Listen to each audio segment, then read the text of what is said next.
उत्तर प्रदेश की बाराबंकी जिले से आई एक दर्दनाक और चौंकाने वाली खबर। यूपी पुलिस में तैनात महिला सिपाही विमलेश की लाश झाड़ियों में संदिग्ध हालत में मिली। ये दिल दहला देने वाली वारदात मसौली थाना क्षेत्र के बिंदौरा पुल के पास की है, जहां नेपाल गोंडा बहराइच श्रावस्ती को जोड़ने वाले नेशनल हाईवे किनारे खेतों में महिला सिपाही का शव पड़ा मिला।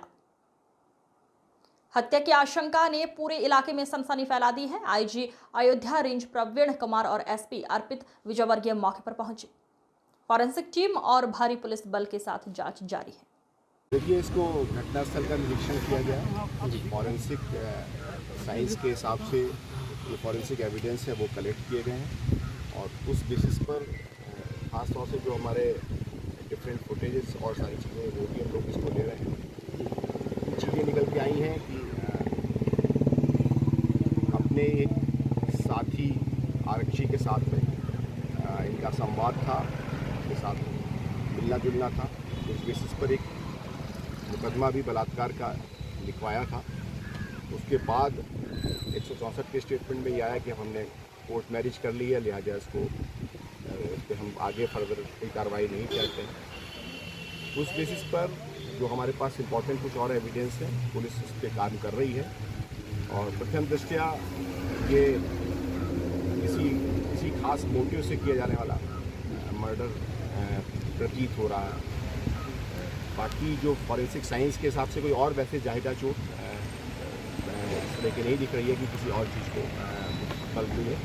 इतना तय है कि जो अभी तक की एविडेंस मिली है, इनके एक परिचित आरक्षी इसके साथ आपस में संवाद था, बातचीत थी। फिर उसके पश्चात एक रेप का मुकदमा लिखा गया और उसके पश्चात उस रेप के मुकदमे के क्रम में 164 के स्टेटमेंट में उसको उन्होंने क्लीन चिट ये कह करके दी कि हमारे आपस में संबंध हो गया है और हम लोगों ने कोर्ट मैरिज भी कर ली। क्या उनको गिरफ्तार किया? ठीक है, हमारी टीम लगी हुई है और टीम उसको हिरासत में लेने के लिए भेजा गया।